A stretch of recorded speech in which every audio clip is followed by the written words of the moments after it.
உங்கள் இன்ஜினுக்கான சாவு மணியை நீங்களே வந்து அடிக்கிறீங்க அப்படின்ட்டு வந்து அர்த்தம். நான் இன்னொரு இது சஜஸ்ட் பண்ணுவேன், என்ன அப்படின்னா, நீங்கள் ஃபஸ்ட்டு போய் வண்டியை பார்க்க போகிறீங்களா, போன உடனே வந்து வண்டி ஆன் பண்ணி விட்டுருங்க. ஏன்னு சொல்கிறேன் கேளுங்க. இந்த வீடியோவில் டாடா ஏஸ் வந்து வாங்குறது எப்படி அப்படின்ட்டு வந்து நம்ம பார்க்க போகிறோம். ஸோ நாங்கள் வந்து வாங்கி ஏமாந்த கதையெல்லாம் வந்து நிறைய இருக்குது. அதெல்லாம் தான் வந்து இப்போ நான் உங்ககிட்ட ஷேர் பண்ண போகிறேன். அண்ட் எதெல்லாம் வந்து எப்படிலாம் வந்து ஆக்சுவலாக பார்த்து வாங்கலாம் அப்படின்ட்டு வந்து நான் இப்போ சொல்ல போகிறேன். ஓகேங்களா? ஸோ டாடா ஏஸோட ரிவ்யூ வந்து நான் ஏற்கனவே இங்கே அப்லோட் பண்ணிவிட்டேன், மேலே ஐகார்டில் தரேன். அண்ட் அதே மாதிரி வாங்கி ஏமாந்த கதையும் வந்து நான் அப்லோட் பண்ணியிருக்கேன். அது இங்கே மேலே ஐகார்டில் தர வேணும் அப்படின்னா கிளிக் பண்ணி பாருங்கள்.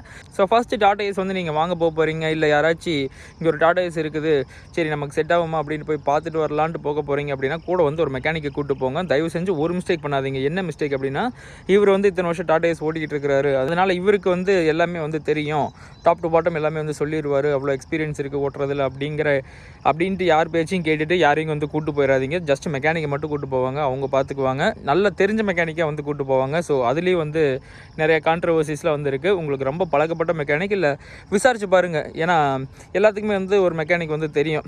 ஸோ ஒரு சூப்பராக பாப்பா இருப்பா அந்த மாதிரி. ஸோ அந்த மாதிரி மெக்கானிக் வந்து கூப்பிட்டு போங்க. ஒரு ஒரு 500,000 ரூபா காசு கேட்டாலும் பரவாயில்ல அப்படின்ட்டு கூப்பிட்டு போங்க. நல்லதாக பார்த்து வாங்கி தருவாங்க. ஸோ நம்ம ப்ரோக்கர்கிட்டையும் நான் போய் ஏமாறக்கூடாது, அட் த சேம் டைம் மெக்கானிக்கு தப்பான மெக்கானிக்கை கூட்டு போய் வந்து ஏமாறக்கூடாது. அது நம்ம கையில் தான் வந்து இருக்குது.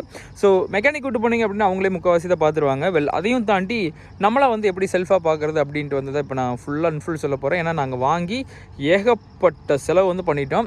1,60,000 ரூபாய்க்கு வாங்கினோம், 40,000 ரூபா வந்து நாங்கள் செலவு பண்ணியிருக்கிறோம். ரேட்டை வந்து பார்த்துக்கோங்க. ஸோ நாங்கள் வந்து 4 டயருமே வந்து புதுசு தான் வந்து போட்டிருக்கிறோம். ஸோ நாங்கள் வாங்கும்போது எல்லா டயருமே வந்து 25% கண்டிஷனில் தான் வந்து இருந்துச்சு. ஓகேங்களா? 22-30% கண்டிஷனில் இருந்துச்சு அப்படின்னு வச்சுக்கோங்க. எல்லாம் ஒரு கால் கண்டிஷனில் இருந்துச்சு அப்படின்னு வச்சுக்கோங்க, இன்க்ளூடிங் ஸ்டெப்னி.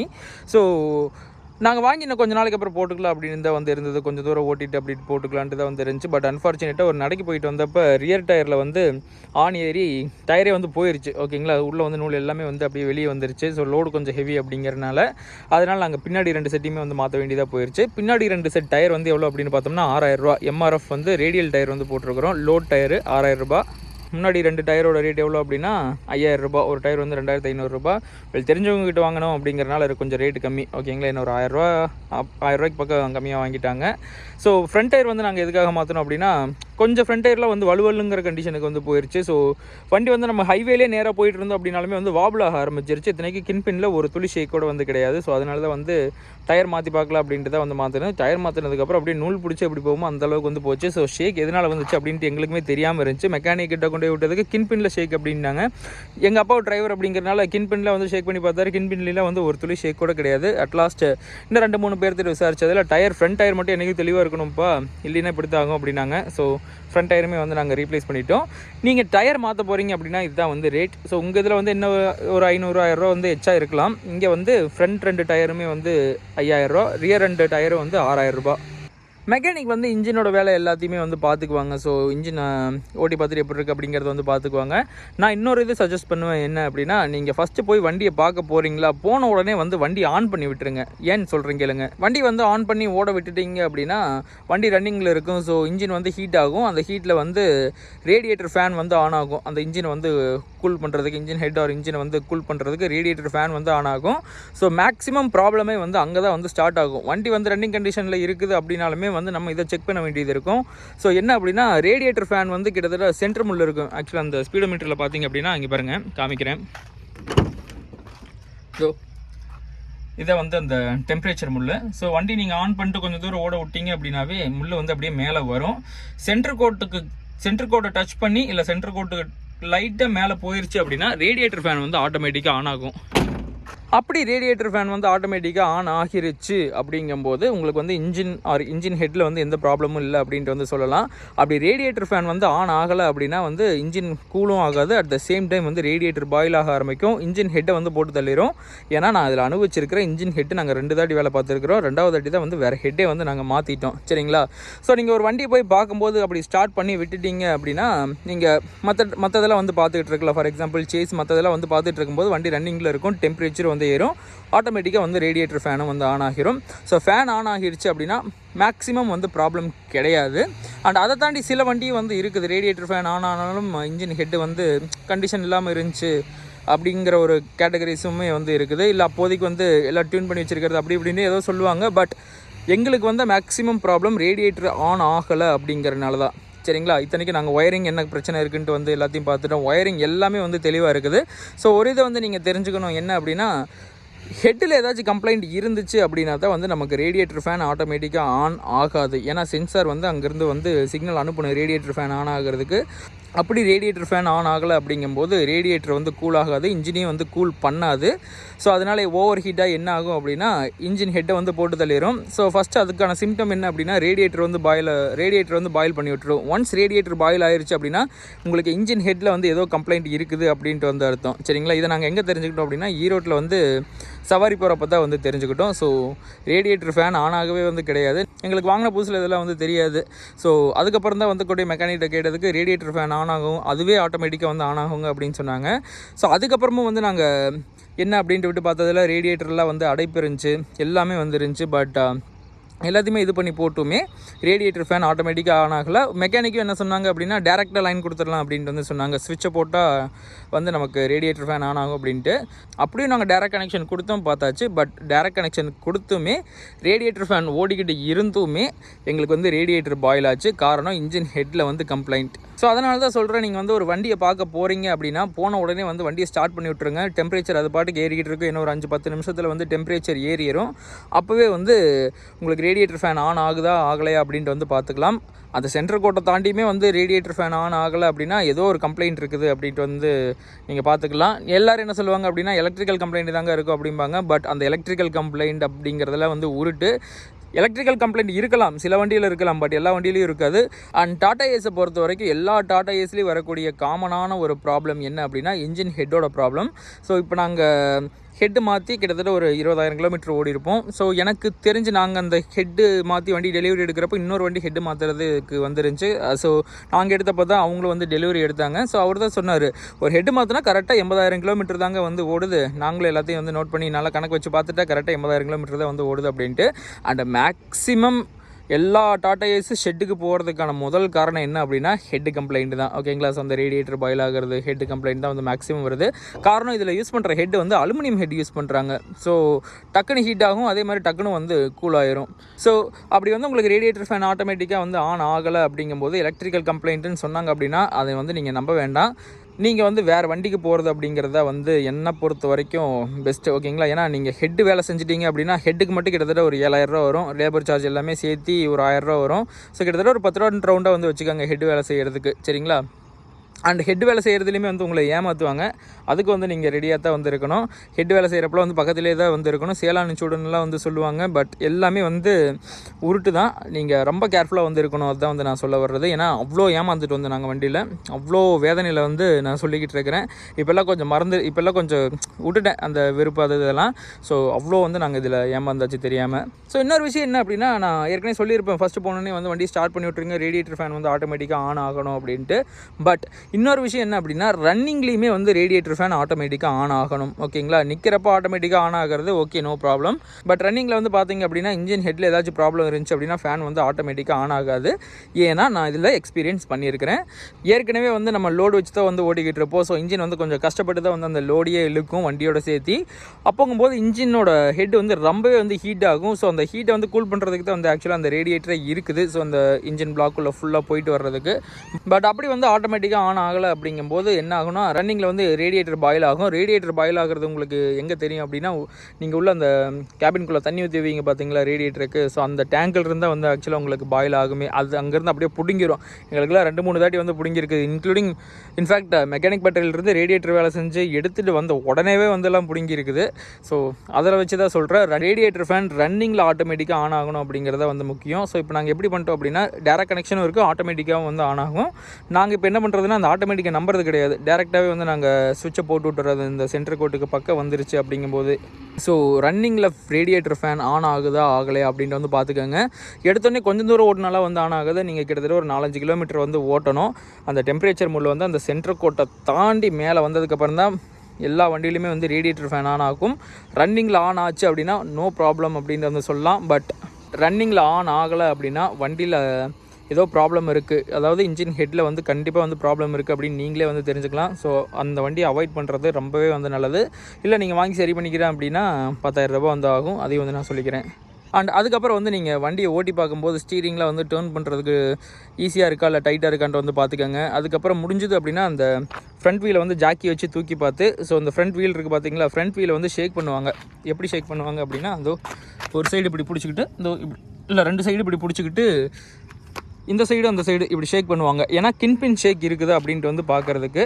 ஸோ கின்பின் ஷேக் இருந்துச்சு அப்படிங்கும்போது வண்டி ரன்னிங்கில் வாபுல் ஆகும், ஸ்டீரிங் வந்து கொஞ்சம் வண்டியை கொஞ்சம் ஒல்ட்டி போகிற மாதிரி தான் வந்திருக்கும். அப்படி கின்பின் ஷேக் இருந்து அது வந்து நீங்கள் மாற்றுற மாதிரி இருந்துச்சு அப்படின்னா, கீழே தெரியுது பார்த்தீங்களா மெயின் ஆக்சில், இது வந்து இதுதான் மெயின் ஆக்சிலையே கழட்டி லேத்தில் வந்து கொடுத்து தான் வந்து மாற்றணும். கிட்டத்தட்ட 3500 ரூபா வந்து ஆகும். ஸோ இதையும் வந்து மைண்டில் வச்சுக்கோங்க. ஸோ ஜாக்கி ஏற்றி விட்டு கரெக்டாக வந்து அந்த டயரை வந்து ஷேக் பண்ணி பாருங்கள், கின்பின் ஷேக் இருக்குதா இல்லையா அப்படின்ட்டு. சரிங்களா? அடுத்தது ரேடியேட்டருக்கு வந்து நம்ம வருவோம். ஸோ ஃபஸ்ட்டு வந்து நீங்கள் என்ன பண்ணோம் அப்படின்னா, நீங்கள் இந்த மாஸ்க் அந்த ஷோ செட்டை வந்து கழட்டிடணும். ஷோ செட்டை கழட்டிட்டிங்க அப்படின்னா ரேடியேட்டர் வந்து இது பண்ணலாம், ஆக்சஸ் பண்ணலாம். ரேடியேட்டரோட டாப்பை கழட்டி விட்டு ரேடியேட்டருக்குள்ளே வந்து நீங்கள் பார்க்கலாம் ஏதாச்சும் அடப்பகுதி இருக்குதா அப்படின்ட்டு. சரிங்களா? அதெல்லாம் வந்து மேக்ஸிமம் மெக்கானிக்கே வந்து பார்த்துருவாங்க. இப்போ நான் சொல்கிறது எல்லாத்தையுமே மெக்கானிக்கே பார்த்துருவாங்க. பட் அவங்க ஏதாச்சும் மறந்தாலும் நீங்கள் வந்து பார்த்துக்கலாம். அதுக்கு தான் வந்து நான் சொல்கிறேன், நீங்கள் இதை தெரிஞ்சுக்கிட்டு போனீங்க அப்படின்னா நீங்கள் கொஞ்சம் உஷாராக இருக்கலாம். ஏன்னா at the end of the day அது வந்து நம்மளோட காசு தான். மெக்கானிக் வந்து நம்ம என்ன ஒரு 500-1000 ரூபா கொடுப்போம், அவங்களோட வேலை அவ்வளோதான், அது அதோட முடிஞ்சு போயிடும். அதுக்கப்புறம் தலைவலி எல்லாமே வந்து நம்மளோட தான். பார்த்து வாங்கியிருக்கணும் அப்படின்னு தான் வந்து நினைப்போம். ஏன்னா நான் நினச்சேன், அதை தான் வந்து உங்கள்கிட்ட அப்படியே சொல்கிறேன். ஸோ ரேடியேட்டரை வந்து நீங்கள் பார்த்துக்கணும்.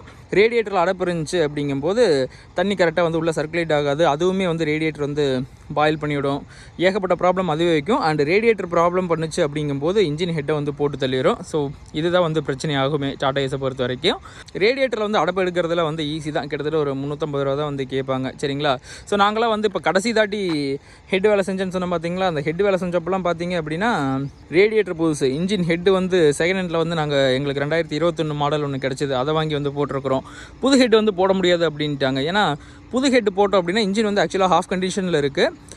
புது ஹெட் போட்டோம் அப்படின்னா ஹெட் வந்து இன்ஜினை போட்டு தள்ளிடும் அப்படின்னு சொல்லிட்டாங்க. ஸோ இன்ஜின் போச்சு அப்படின்னா 50,000 ரூபா. அதனால் வந்து கரெக்டாக எங்களுக்குன்ட்டு ஒரு 2021 மாடல் செகண்ட் ஹேண்ட் ஹெட்டே வந்து கிடச்சிது. ஸோ அதனால் ஃபார்ச்சுனேட்டாக நாங்கள் அதை போட்டாச்சு. அண்ட் அடுத்தது லைட்ஸ்லாம் வந்து ஒர்க் ஆகுது அப்படின்னு செக் பண்ணிக்கோங்க. ஒரு சைடு பல்ப் மட்டும் கிட்டத்தட்ட 250 ரூபா வந்து வரும். எல்லாமே வந்து சின்னது தான். பட் அதெல்லாம் தான் வந்து நமக்கு டக்குன்னு ரேட்டை வந்து ஏற்றி விட்றது. சரிங்களா? ஆனால் அவங்க அதெல்லாம் வந்து இதெல்லாம் சின்னது தாங்க, சில்லறை செலவு தாங்க அப்படின்ட்டு வந்து சொல்லுவாங்க. அவங்க எல்லா 1000 சொல்லத்தான் வந்து செய்வாங்க. நம்ம தான் வந்து கேர்ஃபுல்லாக இருந்துக்கணும். ஏன்னா நம்ம காசை வந்து நம்ம செலவு பண்ணிகிட்டு இருக்கிறோம். அடுத்தது இந்த டோர் பீடிங், ஓகேங்களா? இந்த கருப்பு கலர் டோர் பீடிங் இருக்குதான்ட்டு வந்து பார்த்துக்கோங்க. இந்த 2 சைடு டோர் பீடிங் வந்து நாங்கள் வாங்கும்போது கிடையாது. டோர் பீடிங்கே எவ்வளோ வந்துச்சு அப்படின்னா 700 ரூபா வந்துச்சு. ஃப்ளோர் மேட் கிட்டத்தட்ட ஒரு 300 ரூபாயிலிருந்து 500 ரூபாய்க்குள்ளே வரும். முக்கியமான விஷயம், நாங்கள் வாங்கும்போது இந்த கிளாஸே கிடையாது, ஃபுல்லாக வந்து இறக்கிட்டு வச்சுருந்தாங்க. சரி இறக்கிட்டு தானே வச்சிருக்காங்க அப்படின்னு சரி ஏற்றிட்டு பார்ப்போம் அப்படின்னு பார்த்தா கடைசியில் கிளாஸை காணோம். இதுக்கே ரேட்டை குறைக்க மாட்டேன் அப்படின்ட்டு வந்து சொல்லிட்டாங்க. ஸோ இந்த கிளாஸ் மட்டும் 600 ரூபா, மாட்டுறதுக்கு 250 ரூபா கூலி. சைலன்சர் டூம்லாம் வந்து ஏதாச்சும் ஓட்டை இருக்குதா அப்படின்ட்டு வந்து நீங்கள் பார்க்கணும். அடுத்தது சேஸ் வந்து கரெக்டாக இருக்கா, இல்லை எங்கேயாச்சும் கிராக் இருக்குதா, இல்லை சேஸ் வந்து ஏதாச்சும் பெண்டாக இருக்குதா அப்படின்ட்டு வந்து நீங்கள் பார்க்கணும். ஸோ மெக்கானிக்கும் பார்ப்பாங்க, நீங்களும் வந்து இதை தெரிஞ்சு வச்சுக்கோங்க. ஏன்னா உங்கள் வண்டிக்கு நீங்களும் தான் வந்து பார்த்தாகணும் அப்படிங்கிறனால. சரிங்களா? அடுத்தது மோஸ்ட் ஆஃப் த டாடா ஏசஸில் இருக்கக்கூடிய காமனான ப்ராப்ளம் என்ன அப்படின்னா கேபினில் வந்து ஒழுவுறது. ஸோ இந்த மேலே இருக்குது பார்த்தீங்களா, இருங்க நான் வண்டி மேலே ஏரியா காமிக்கிறேன். ஏன்னா நாங்கள் கிட்டத்தட்ட வெல்டு வச்சுருக்கிறோம், பார்த்தீங்கன்னாவே உங்களுக்கு தெரியும். ஆண்டவா, இங்கே வெல்டு வச்சுருக்கிறோம் பார்த்தீங்களா. ஸோ இந்த மாதிரி கீழே ஃபுல்லாக வந்து 4 இதுலேயுமே வந்து வெல்டு வச்சுருப்போம். ஏன் அப்படின்னா ஃபஸ்ட்டு டாடா ஏஸ் வாங்குறவங்களாம் வந்து பார்த்திங்க அப்படின்னா ஹெவி லோடெலாம் வந்து ஹெவி லோடில் வந்து அடிப்பாங்க. லைக் வாழையில லோடில் வந்து நிறைய அடிப்பாங்க. இன்ஃபேக்ட் கேரியரில் வந்து நிறைய வந்து வச்சு கொண்டு போவாங்க. சரிங்களா? ஸோ அப்போ என்ன ஆகும் அப்படின்னா மேலே இருக்கிறதுல வந்து ஃபுல் அண்ட் ஃபுல் அலுமினியம் தாங்களா, சும்மா தகர மாதிரி அந்த அலுமினியம் ஷீட் தாங்களா. என்னாகும் அப்படிங்கும்போது அந்த கேரியர் வந்து வெயிட்டு தாங்க முடியாமல் கரெக்டாக அந்த இடத்த தான் வந்து டார்கெட் பண்ணி அப்படியே அது மேலே தான் வந்து அப்படியே வளையும். ஸோ அதில் வந்து ஃபுல் அண்ட் ஃபுல் ஓட்டையாகும். மழை பெஞ்சுது அப்படின்னா உங்கள் டாடா ஏஸ் கேபின்குள்ளே நீச்சல் குளம் இருக்கும். சரிங்களா? ஸோ அதனால தான் வந்து இங்கே பாருங்கள், மேலே வந்து நாங்கள் அந்த அந்த 4 இதில் வந்து நாங்கள் பேச்சஸ் போட்டிருக்கோம் பார்த்தீங்களா, வெல்டு வச்சுருக்கிறோம் பார்த்தீங்களா. ஸோ அந்த மாதிரியுமே வந்து ஒழுகிறதுக்கான வாய்ப்பில் ஏகப்பட்டது இருக்குது. அண்டு உங்களுக்கு சொல்கிறேன் இன்னொன்று, இந்த மேலே இருக்கிற பெயிண்ட் வந்து நான் தான் அடித்தது. டாடா ஏஸ்க்குன்னு தனி பெயிண்ட்டே கிடைக்குது. வெல்டு வச்சதுக்கப்புறம் அந்த பெயிண்ட் அடிச்சே தான் ஆகணும், உங்களுக்கே வந்து தெரியும். ஸோ அதனால் வந்து அடித்தது, அதனால் கரெக்டாக பெயிண்ட் செட் ஆகிடுச்சு அப்படிங்கிறனால ஒன்றும் தெரியல. ஸோ அந்த மாதிரி வந்து ஓட்டையும் இருக்கும். அதனால் நீங்கள் என்ன பண்ணலாம் அப்படின்னா, ஒரு பக்கெட் தண்ணி ஊற்றி மேலே பார்த்தாலும் சரி, உள்ளே தண்ணி வருது அப்படின்ட்டு வந்து பார்த்துக்கோங்க. அண்ட் இன்னொன்று என்ன அப்படின்னா, இந்த பீடிங் இருக்குது பார்த்தீங்களா. ஸோ ஆக்சுவலாக இதுக்கு உங்களுக்கு வந்து வித்தியாசம் தெரியும். இதோ இதுக்கு மேலே உங்களுக்கு வந்து வித்தியாசம் தெரியும். இது வந்து ஆக்சுவலாக நாங்கள் ரப்பர் வந்து ஊற்றி விட்டுருக்கோம். ஸோ என்ன ஆச்சு அப்படிங்கும்போது மழை பெஞ்சு தண்ணி இதில் தான் ஆப்வியஸாக வந்து வடிஞ்சு வரும். ஸோ இதில் வந்து அந்த பீடிங்குள்ளே வந்து ஓட்டை இருந்திருக்குது. ஓகேங்களா, எல்லாம் பழசு அப்படிங்கிறனால அவங்களே எப்போ கண்ணாடிலாம் மாற்றிட்டு கூட மாட்டாங்க, கம்பெனியோட வந்த கண்ணாடியாக தான் இருக்குதெல்லாம். ஸோ இந்த பீடிங்குள்ளேலாம் வந்து தண்ணி போயிடுச்சு. அதாவது எப்படி போயிடுச்சு அப்படின்னா, அந்த பீடிங்குள்ளே வந்து அந்த இரும்பு இருக்கும் பார்த்தீங்களா, ஸோ அது வந்து ஓட்டை தண்ணி உள்ளே போய் ஃபுல்லாக வந்து கேபினே வந்து நிலச்சிரும் மழை பெஞ்சிருச்சு அப்படின்னா. நாங்கள் என்னடா கண்ணாடியே வந்து மாற்றி ஆகணுமே அப்படின்னு தான் வந்து பார்த்தது. ஏன்னா கண்ணாடியில் வந்து எங்களுக்கு ஆக்சுவலாக கிராக் இருக்குது, அது எப்படி கிராக் ஆச்சுன்னு எங்களுக்கு தெரியல. ஸோ கண்ணாடி மாற்றணும் அப்படின்னா அதுக்கு 4000 ரூபா வந்து வரும். பீடிங்கை டோட்டலாக எடுத்துகிட்டு அந்த விட்டு போயிருக்கிற இடத்துலலாம் வந்து நம்ம வெல்டு வச்சுட்டு தான் வந்து இது பண்ணணும். ஸோ அதுக்கு நாங்கள் என்ன பண்ணிட்டோம் அப்படின்னா, கரெக்டாக கண்ணாடிக்காரங்களை பிடிச்சி இந்த ரப்பர் வாங்கிட்டு வர சொன்னாங்க. வாங்கி ஃபுல்லாக வந்து அவங்களே கரெக்டாக ஊற்றி விட்டாங்க. எவ்வளோ வந்துச்சு அப்படின்னா 250 ரூபா. ஓகேங்களா, அவ்வளோதான் வந்து செலவே ஆச்சு. லேபர் சார்ஜ் 250, அந்த ரப்பர் வந்து ஒரு 150. ஸோ இப்படி வந்து உங்களுக்கு டாடா ஏஸில் வந்து ப்ராப்ளம்ஸ் வரும். ஸோ ப்ராப்ளத்தை தான் வந்து நீங்கள் ஏகப்பட்டது எதிர்பார்க்கலாம் அந்த டாடா ஏஸை பொறுத்த வரைக்கும். சரிங்களா, அண்ட் இத்தனைக்கு இது 2009 மாடல். ஸோ இது வரைக்கும் நான் எல்லாமே வந்து சொல்லிட்டேன், எனக்கு என்னென்ன தெரியும் தெரியல அப்படின்ட்டு எல்லாத்தையுமே வந்து நான் சொல்லிட்டேன். ரொம்ப யூஸ்ஃபுல்லாக இருந்திருக்கு உங்களுக்கு. அண்ட் உள்ள கேபின்லாம் பொறுத்த வரைக்கும் எலக்ட்ரிக்கல்ஸ்லாம் எல்லாம் ஒர்க் ஆகுது அப்படின்ட்டு வந்து பார்த்துக்கோங்க. அடுத்த முக்கியமானது ஹேண்ட் பிரேக். செகண்ட் ஹேண்ட் வண்டி வாங்க போயிட்டீங்க அப்படின்னாவே ஹேண்ட் பிரேக் வந்து இருக்கவே இருக்காது. ஹேண்ட் பிரேக் இருந்தது இருக்கும், பட் ஒயர் இருக்கும் பார்த்தீங்களா, அந்த ஹேண்ட் பிரேக் ஒயர் வந்து மேக்ஸிமம் நான் கிட்டத்தட்ட ஒரு 4-5 வண்டி பார்த்ததில் ஒரு ஹேண்ட் பிரேக் ஒயரே வந்து இல்லை, எடுத்து வச்சுட்டாங்க. ஏன் எடுத்து வச்சுட்டாங்கன்ட்டு வந்து தெரியல. பட் ஹேண்ட் பிரேக் ஒயர் வந்து பார்த்திங்க அப்படின்னா எவ்வளோ, கிட்டத்தட்ட 500 to 1000 பக்கம் வந்துச்சு. எனக்கு ரேட்டில் வந்து மறந்து போச்சு. லேபர் சார்ஜ் அது மாட்டுறதுக்கு 300 ரூபா வந்து வந்துச்சு. சரிங்களா, ஸோ ஏகப்பட்ட தலைவலிகள் வந்து இருக்குது. நீங்கள் ஃபஸ்ட் டைம் வண்டி வாங்கும்போது நல்லதாக வாங்கிட்டீங்க அப்படின்னா உங்களுக்கு பிரச்சனையே கிடையாது, சாட்டிஸ்ஃபைடாக நீங்கள் வந்து ஓடிக்கிட்டே இருக்கலாம். பட் எங்களை மாதிரி அனுபவிச்சிட்டிங்க அப்படின்னா நீங்கள் வந்து அடுத்தவங்களுக்கு சொல்லலாம், இவ்வளோ அனுபவிச்சுட்டு நீ தயவு செஞ்சு இந்த தப்பை வந்து பண்ணிடாத அப்படின்ட்டு. ஸோ அதை தான் வந்து நானும் இப்போ உங்கள்கிட்ட ஷேர் பண்ணிக்கிட்டு இருக்கிறேன். And total all around the Tata Ace வந்து ஒரு லுக் ஃபுல்லாக வந்து விட்டுறணும். எங்கேயாச்சும் டேமேஜஸ் இருக்கா, பெண்டு இருக்குதா, ஆக்சிடெண்ட் ஆன வண்டியா, ஆக்சிடெண்ட் ஆகாத வண்டியா அப்படின்ட்டு. ஸோ நிறைய பேர் இந்த டோர் இதெல்லாம் வந்து பார்த்து சொல்லுவாங்க, இதை ஓப்பன் பண்ணிட்டு இந்த பீடிங் அது இதுன்ட்டுலாம் வந்து பார்த்து சொல்லுவாங்க. மேக்ஸிமம் இதில் தெரியல, காரில் தெரியும் எனக்கு. பட் என்ன அப்படின்னா, இன்னொரு கூத்து என்னென்னா, ஆக்சுவலாக நம்ம டோரே வந்து மாற்றலாம். ஓகேங்களா, டாடா ஏஸ் உடைக்கிற இடத்துக்கு போனீங்க அப்படின்னா பழைய டோரே வந்து கிடைக்கும். டோரே வந்து நீங்கள் எடுத்து மாற்றிட்டீங்க அப்படிங்கும்போது இது ஆக்சிடெண்ட் ஆன வண்டியா இல்லை ஆக்சிடெண்ட் ஆகாத வண்டியா அப்படின்ட்டு யாருனாலையும் வந்து சொல்லவே முடியாது. ஸோ எல்லாத்துக்கும் வந்து ரெடியாக தான் இருக்கணும். இன்ஃபேக்ட் இது வந்து டச் ஆன வண்டியா டச் ஆகாத வண்டியான்னு கூட எங்களுக்கு தெரியாது. பட் எனக்கு தெரிஞ்ச ஆகாத வண்டியாக இருக்கணும், நான் அப்படி தான் நம்பிக்கிட்டு இருக்கிறேன். ஏன்னா அப்படி தான், வேறு என்ன சொல்கிறது நான். அண்ட் இன்னொன்று வைப்பர் பிளேடுக்கு வந்து வருவோம். ஸோ வைப்பர் பிளேடு வந்து நீங்கள் கண்டிஷனாக இருக்குதுன்னு அங்கேயே பார்த்துக்கிறது நல்லது. ஓகேங்களா, இப்போ நாங்கள் வாங்கினதுக்கப்புறம் வைப்பர் பிளேடு வந்து புதுசு போட்டது. பட் இருந்த வைப்பர் பிளேடில் அந்த ஷார்ப்பான ஒரு பாட்டு இல்லை, அந்த ஷார்ப்பான பாட்டு தான் வந்து அந்த இது தண்ணி வந்து நல்லாவே வந்து க்ளீன் பண்ணோம். பட் அதே இல்லை, வைப்பர் பிளேடு என்ன ஒரு 300 ரூபா வந்துச்சு. எல்லாம் சில்லற ஜாமானம் தான். பட் சில்லற ஜாமானத்தை ஒவ்வொன்றா கூட்டினீங்கன்னு வைங்களேன், அதுவே கிட்டத்தட்ட 5000 6000ன்ட்டு 10,000 ரூபா வரைக்கும் வர்றதுக்கெலாம் வாய்ப்பு இருக்குது. அது அந்த சில்லற ஜாமானத்தை பொறுத்து இருக்குது. நம்ம சில்லற ஜாமானம் அப்படின்ட்டு வந்து சொல்லுவோம், பட் அது கடைசியில் ஒரு பெரிய தொகையாக வந்து வரும், அப்போ தான் நமக்கு தெரியும். அண்ட் இன்னொரு முக்கியமான ஒன்று என்ன அப்படின்னா, பேட்ரி வந்து எந்த அளவுக்கு கண்டிஷனாக இருக்குது அப்படின்ட்டு பார்த்துக்கோங்க. ஏன்னா நீங்கள் ஒரு புது பேட்ரி வாங்கணும் அப்படின்னா இப்போ கிட்டத்தட்ட ஒரு 4 ரூபாயிலிருந்து 4500 ரூபா வந்து வரைக்கும் எக்ஸைட்லாம் வாங்கணும் அப்படிங்கும்போது. ஸோ பேட்ரி கண்டிஷனாக இல்லை அப்படின்னா அதுக்கேற்ற மாதிரி நீங்கள் ரேட்டு வந்து கம்மி பண்ணி பேசலாம். ஸோ அதையும் வந்து நீங்கள் கண்டிப்பாக பார்த்து தான் ஆகணும்.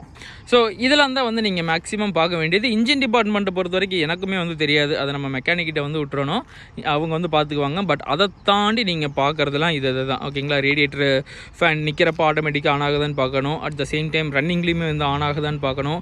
நிறைய பேர் வந்து கொஞ்சம் தூரம் ஓட்டுறதுக்கு அலோவ் பண்ண மாட்டாங்க. சும்மா கொஞ்சம் தூரம் போகலாம், பட் ரொம்ப தூரம் போகிறதுக்கு அலோவ் பண்ண மாட்டாங்க, ஏன்னா டீசல் போயிருன்ட்டு. தயவு செஞ்சு ஒரு 100 ரூபா போனாலும் போயிட்டு போகுது, நீங்கள் காசுனாச்சும் கொடுத்துட்டு டீசல் கொஞ்சம் அடிச்சு விட்டு ஓட்டி பார்க்குறது நமக்கு நல்லது. ஏன்னா வண்டி தெளிவாக வாங்கணும் அப்படிங்கிறது நம்மளோட கடமை அப்படிங்கிறனால.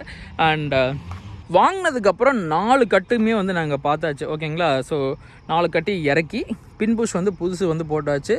பட் அன்ஃபார்ச்சுனேட்லி அந்த ஃப்ரண்ட் 2 இதுக்கு தான் வந்து கரெக்டாக இதாகலை அப்படிங்கிறனால நாங்கள் வேறு ஒரு பட்டறையில் விட்டுட்டு மறுபடியும் போட்டுட்டோம். சரிங்களா, ஸோ அப்போ கரெக்டாக வந்து க்ரீஸ் ஏறுது.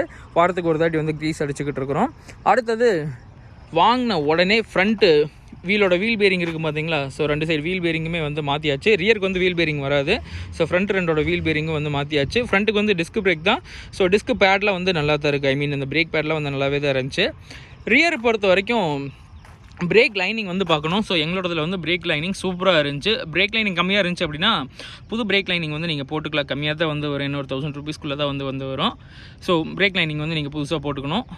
அண்ட் அடுத்தது வாங்கினதுக்கப்புறம் டோட்டலாக ஒரு இன்ஜின் ஆயில் சர்வீஸ் வந்து பண்ணிக்கிறது ரொம்பவே நல்லது. ஸோ அது உங்களுக்கே வந்து யூஸ்வலாக தெரியும். ஸோ ஆயில் சர்வீஸ்னால் ஆயிலும் மாற்றுவாங்க, 2 ஃபில்ட்ரு வந்து மாற்றுவாங்க. டீசல் ஃபில்ட்ரு 2 இருக்கும். ஸோ 2 ஃபில்ட்ருமே வந்து மாற்றுவாங்க. அண்ட் அதுக்கப்புறம் பார்த்திங்க அப்படின்னா ரேடியேட்டரை கழட்டி கொடுத்து ரேடியேட்டர் வந்து ஒரு சர்வீஸ் பண்ணி போட்டுக்கிறது ரொம்பவே வந்து நல்லது. ஏன்னா அடப்பு இருக்குதோ இல்லையோ நம்ம வந்து சர்வீஸ் பண்ணி போட்டுக்கிறது நல்லது. ஏன்னா ஒரு 300 வந்து எதுவும் போயிட போகிறது கிடையாது நமக்கு. ஸோ அதனால் ரேடியேட்டர் வந்து நீங்கள் சர்வீஸ் பண்ணி போட்டுக்கோங்க. ஸோ இதெல்லாம் தான் வந்து நீங்கள் வண்டி வாங்கினதுக்கப்புறம் உடனே பண்ண வேண்டிய விஷயம். அண்ட் இன்னும் இதோட மேக்ஸிமம் வெயிட் கெப்பாசிட்டி வந்து பார்த்தோம் அப்படின்னா கிட்டத்தட்ட எத்தனை டன் லோடு ஏற்றலாம் அப்படின்ட்டு வந்து சொல்கிறேன். இங்கிலீஷில் கரம் வரமாட்டேங்குது. ஸோ கிட்டத்தட்ட 1.5 டன் வந்து லோடு ஏற்றலாம். பட் அதை விடவும் ஹெவியாலாம் வந்து ஏற்றுறாங்க. அதை விட ஹெவியாக ஏற்றுறீங்க அப்படிங்கும்போது உங்கள் இன்ஜினுக்கு வந்து ஏகப்பட்ட ப்ரெஷர் நீங்களே வந்து கொடுக்குறீங்க. உங்கள் இன்ஜினுக்கான சாவு மணியை நீங்களே வந்து அடிக்கிறீங்க அப்படின்ட்டு வந்து அர்த்தம். ஓகேங்களா? ஒரு 100-200 ரூபாய்க்கு ஆசைப்பட்டுக்கிட்டு இல்லை ஒரு 300-400 ரூபாய்க்கே வந்து ஆசைப்பட்டுக்கிட்டு இன்ஜின் போச்சு அப்படின்னா 50,000 ரூபா செலவு பண்ணும். 50,000 ரூபா செலவு பண்ணும். யோசிச்சு ஏற்றிக்கங்க. கொஞ்சம் தூரம் ஒரு 1 கிலோமீட்டர் 2 கிலோமீட்டர் அப்படிங்கும்போது ஓகே தான் அப்படின்ட்டு வரைக்கும் சொல்லலாம். பட் உங்களோட இன்ஜின் நல்லா இருந்துச்சு அப்படிங்கிற பட்சத்தில் அண்ட் இன்னொரு இது என்ன அப்படின்னா மேக்ஸிமம் ஓவர்லோடில் வந்து ஏற்றவே கூடாது. ஸோ நான் ஏற்றி பார்த்துருக்குறேன். எங்கள் வண்டியில் வந்து நாங்கள் ஹெவியான லோடில் வந்து ஏற்றுறதே வந்து கிடையாது. சரிங்களா? ஏன்னா நாங்கள் வந்து என்றைக்குமே சேஃபர் சைடில் இருந்துக்கணும் அப்படின்ட்டு மிஞ்சி போனால் என்ன ஒரு 1 டன் 1.5 டன் தான் வந்து ஏற்றுவோம். இத்தனைக்கும் நாங்கள் கட்டு வந்து ஹெவியானது. அதனால் எங்களோடதெல்லாம் 3 டன் வரைக்கும் ஏற்றலாம். பட் அவ்வளோ இதெல்லாம் வந்து வேண்டாம். ஏன்னா இன்ஜின் வேலை செஞ்சு நாங்களாம் படாத பாடு வந்து பட்டாச்சு. ஸோ கரெக்டான லிமிட்குள்ளே ஏற்றிட்டீங்க அப்படின்னா, அதாவது அந்த லிமிட்குள்ளே ஏற்றிட்டீங்க அப்படிங்கும்போது உங்களோட வண்டி வந்து நல்லாவே வந்து போகும். ரொம்ப எந்த செலவு வந்து வைக்காது. ரொம்ப நாளுமே வந்து நீங்கள் எந்த ப்ராப்ளமும் இல்லாமல் ஓட்டிக்கிட்டு இருக்கலாம். பட் எப்போ வந்து ப்ராப்ளம் வரும் அப்படின்னா அளவுக்கு அதிகமாக எது போகும்போதோ அப்போ தான் வந்து ப்ராப்ளம் வரும். ஸோ அந்த பழமொழி கூட இருக்குது பார்த்தீங்களா, அளவுக்கு மிஞ்சினால் அமிர்தமும் நஞ்சு அப்படிங்கிற மாதிரி. அது எல்லாத்துக்குமே அப்ளைஸ் தான். ஸோ இதை தான் வந்து நான் உங்கள்கிட்ட ஷேர் பண்ணிக்கணும் அப்படின்னு நினச்சேன். அண்ட் அவ்வளோதான். ஸோ இந்த வீடியோ உங்களுக்கு பிடிச்சிருந்துச்சி அப்படின்னா மறக்காமல் நம்ம சேனலுக்கு சப்ஸ்கிரைப் பண்ணி வச்சுக்கோங்க. அண்ட் இன்னொரு வீடியோவில் பார்ப்போம். பாய்.